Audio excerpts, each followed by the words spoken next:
청취자님, 안녕하세요.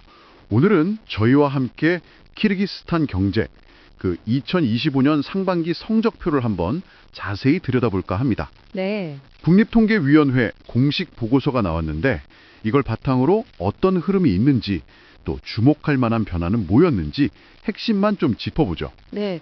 보내주신 자료 보니까 숫자들이 꽤 역동적이더라고요. 그렇죠. 네. 단순히 수치만 쭉 나열하기보다는 그 이면에 어떤 이야기가 숨어 있는지 같이 한번 파헤쳐 보면 좋겠습니다. 좋습니다. 그럼 가장 먼저 눈길을 끄는 건 역시 경제 성장률, GDP인데요. 2025년 상반기 GDP가 전년 같은 기간보다 11.7%나 증가했다고요? 와, 이거 정말 대단한 속도 아닌가요? 맞습니다. 이 두 자릿수 성장은 확실히 좀 인상적이죠. 네네.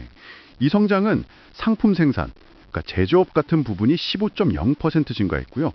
서비스업도 한 10% 증가해서 양쪽에서 다 나왔습니다. 아, 둘 다 성장을 했군요. 네. 근데 특히 상품 생산 쪽에 힘이 더 강했다고 볼 수 있어요. GDP 구성비를 좀 뜯어보면 산업 비중이 18.8%, 또 건설이 7.2%로 커졌거든요. 반면에 농업 비중은 5.5%로 좀 줄었고 일부 서비스업 비중도 줄어든 걸로 나타났습니다.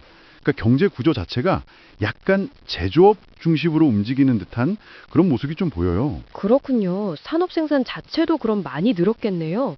보니까 10.2% 증가했던데 구체적으로 어떤 분야가 좀 이 성장을 이끌었을까요? 특별히 눈에 띄는 부분이 있었나요? 네. 몇몇 분야의 성장이 아주 두드러집니다. 특히 제약 생산이요. 무려 1.7배나 늘어났어요. 1.7배요? 와, 네. 이게 상당히 주목할 만하고요. 그다음에 식음료랑 담배 쪽이 44.0% 증가. 와, 이것도 엄청나네요. 그렇죠. 그리고 고무, 플라스틱, 건축자재 이쪽도 33.2% 증가했습니다. 그 광업 또한 10.8% 증가해서 꾸준했고요. 특히 그 시멘트 생산량이 거의 40% 가까이 39.4% 늘어난 걸 보면요. 네. 아, 건설 경기가 얼마나 뜨거웠는지 좀 짐작할 수 있는 대목이죠. 아, 그렇군요. 시멘트 생산량 증가가 바로 또 건설 부문 이야기로 자연스럽게 이어지네요. 건설 총생산액이랑 고정자본 투자, 이게 둘 다 1.4배, 그러니까 40% 넘게 증가했다는 점이 아주 흥미로운데요. 이 투자는 그럼 주로 어디서 온 건가요? 네, 여기서 좀 흥미로운 지점이 있습니다.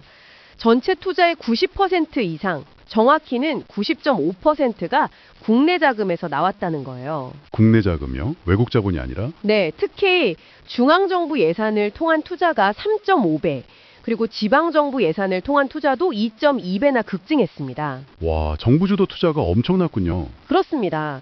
반면에 외국인 직접 투자, 그러니까 FDI를 포함해서 외부에서 들어온 자금 조달은 오히려 줄었어요. 아, 그건 줄었군요. 네, 이게 마치 국가 주도로 좀 강력하게 투자를 밀어붙이는 듯한 그런 모습인데 실제로 주택 건설 만족도 23.9%나 늘어난 걸 보면 확실히 건설 경기는 화랑인 것 같습니다. 국내 자금, 특히 정부 주도 투자가 성장을 확 이끌고 반대로 외국 자본 역할은 줄었다. 이건 좀 눈여겨봐야 할 변화 같은데요. 그럼 농업 쪽은 어땠을까요? 거긴 산업이나 건설만큼은 아니더라도 좀 안정적으로 성장했을까요? 네, 농림업 총생산은 3.8% 증가했습니다. 3.8%요? 네, 주로 이제 축산업 비중이 한 79.3% 정도로 높아서 이쪽이 견인을 했고요.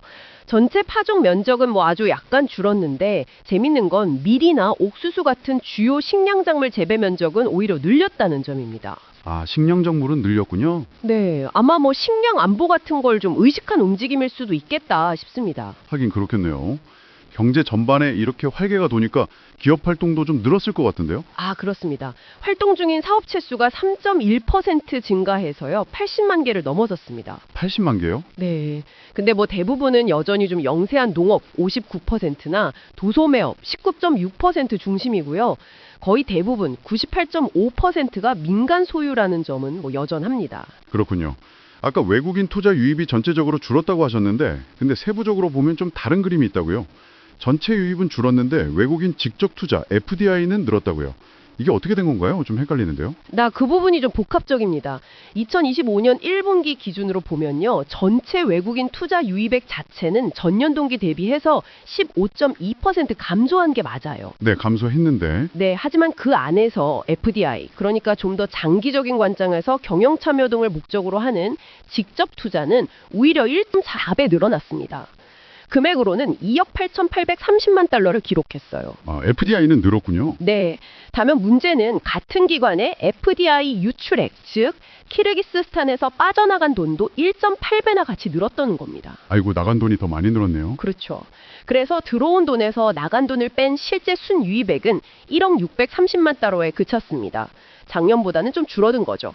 아하, 그렇군요. 들어온 것도 늘었지만 나간 건 더 많이 늘었다. 그럼 이 FDI는 주로 어디서 와서 어디로 투자된 건가요? 주요 투자 국가는 중국, 터키, 네덜란드, 카자흐스탄, 러시아 순서였고요. 투자는 주로 제조업, 그리고 금융 및 보험업, 광업 이런 분야에 좀 집중되는 경향을 보였습니다. 특정 국가랑 특정 산업에 좀 몰리는 경향이 있군요. 이것도 좀 유의해서 봐야 할 부분이겠네요. 네, 맞습니다. 아무래도 의존도가 높아질 수 있다는 점은 좀 지켜봐야겠죠. 알겠습니다. 자, 이제 마지막으로 사람들 살림살이와 좀 직결되는 지표들을 보죠. 임금 상승률이 꽤 높던데요. 19.1%나 올랐다고요? 네, 평균 명목 임금 상승률은 상당히 높습니다. 19.1%면 꽤 큰 폭이죠.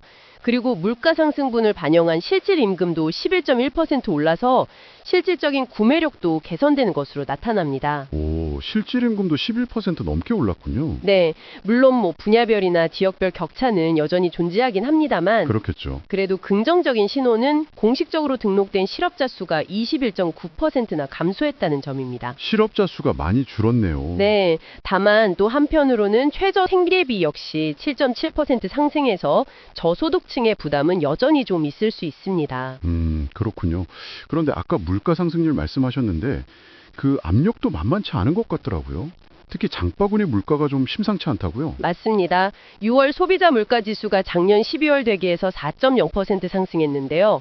그 내용을 좀 뜯어보면 식품 가격 상승이 아주 두드러집니다. 식품이요? 어떤 게 많이 올랐나요? 감자가 무려 44.7% 올랐고요. 44.7%요? 감자가?